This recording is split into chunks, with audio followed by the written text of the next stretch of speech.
you do every day? How much would you get paid? What would you look for in a new position if you decided to make a change?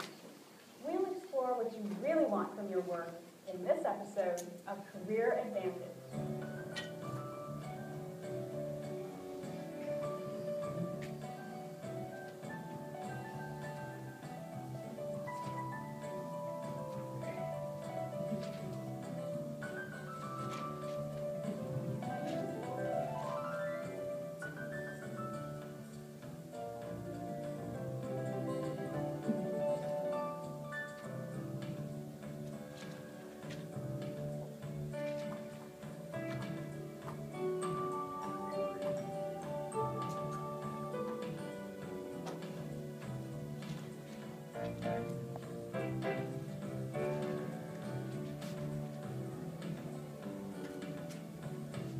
Think for a moment about a job you've had that you especially liked.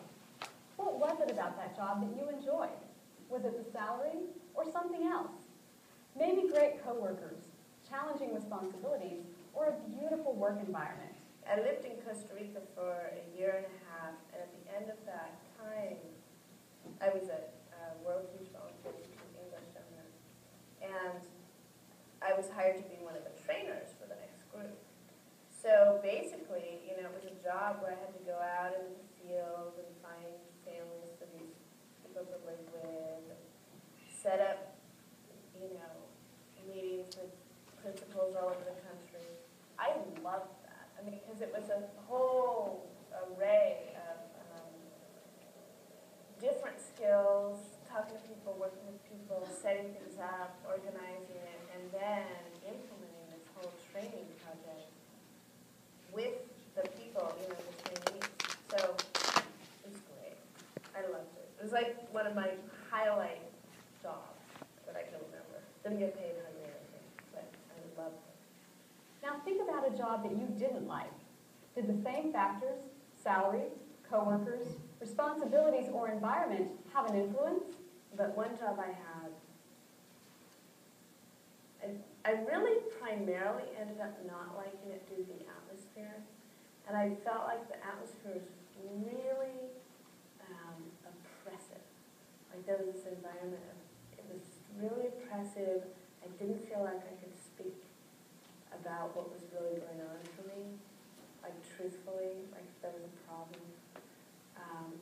Highly political spot, not my position, but the place was highly political. And I didn't feel valued, I really felt that I was sort of at the low end of the scale and pretty expendable, like, well, whatever, if you're not going to work out, we'll get somebody else. If you are in a job where you feel that the environment and the work you're doing is conflicting with your values, you're going to be drained before you go into work that day because you know it's not going to be a pleasant environment for you. There's much more to a career than just landing a job. How you think about your work is affected by many factors, and often the least important factor affecting job satisfaction is your salary. Sometimes people just make decisions about the careers based on what's involved right now, what is trending, what pays the most. And one of the things that I feel very strongly about that's not the way to make a decision about a career. People are most motivated when they're doing work that engages their interests, personality, and skills. Very important for people to find out what their values, skills, interests, and their needs. And many a times, what I do is that I help them integrate all of the results of the assessments.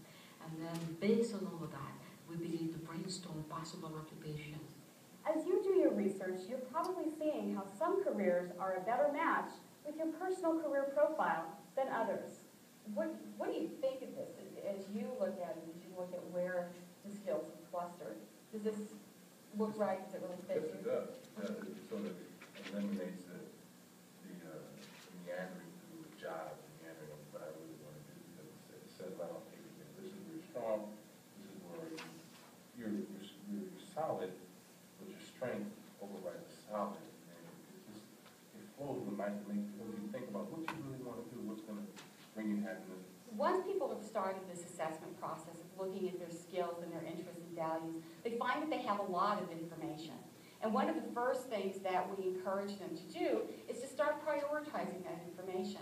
You may have a list of 15 values, but there may really only be 5 that are the most important to you. You may have a longer list of skills, but you want to break that down and prioritize them into the ones that are the most important. Now, what most people find is they've got some kind of way of documenting this information. They're keeping a notebook, they're keeping a journal of some kind, so that they can keep track of these lists that they're making, because it's a lot of list making as well, and keep track of what their priorities are. As they're looking at occupations and looking at jobs, they can refer back to what they said their priorities were and see how those opportunities match their priorities. What is the new list of I really love my job now. I'm not doing something that I really don't like and that I have to motivate myself to like every day. I did the research on the company and I feel, really glad and, excited, that I'm here. So it really is, a pleasure for me to come to work today. Today we're going to take a closer look at factors which affect your job satisfaction. We'll use the information that you've learned about the jobs you've researched to help narrow your options. By the end of this episode, you'll have a model that you can use to evaluate your career options. What do you do once you've got these lists? What do you do with these priorities? If you are using them to make an occupational choice, if you're using them to make a decision, one of the first things you want to do is look at how you can combine them in different ways and come up with ideas of what kinds of jobs, what kinds of occupations would fit this profile. You've really created a kind of template, and you're looking at, okay, if I took my top 3 values, my top 3 skills, my top 3 interests, and kind of mixed and matched them, what types of work would incorporate those? What types of work would meet those? You've really created a kind of template, and you're looking at, okay, if I took my top 3 values, my top 3 skills, my top 3 interests, and kind of mixed and matched them, what types of work would incorporate those? What types of work would meet those? You're taking this course to learn how to find careers that really excite you. In other words, you're trying to find work that you're motivated to do.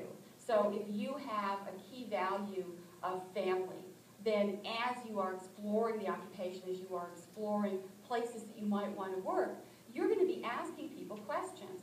How is family valued here? What kinds of personnel policies do you have that support this value? Talking to people in the field and saying, how do you spend time with your family? How do you make that value fit in? Or alternatively, asking people in the field, what values do the most successful people in this field typically hold? And that will give you a sense of, does what they say match the values that you hold? Let's look at career options through another lens, the 3 C's. Jerry Bloomberg and Margaret Dodge Holden, authors of the Women's Job Search Handbook, identify content, conditions, and compensation as 3 essential aspects of every job. They define content as the tasks and abilities you want to use regularly.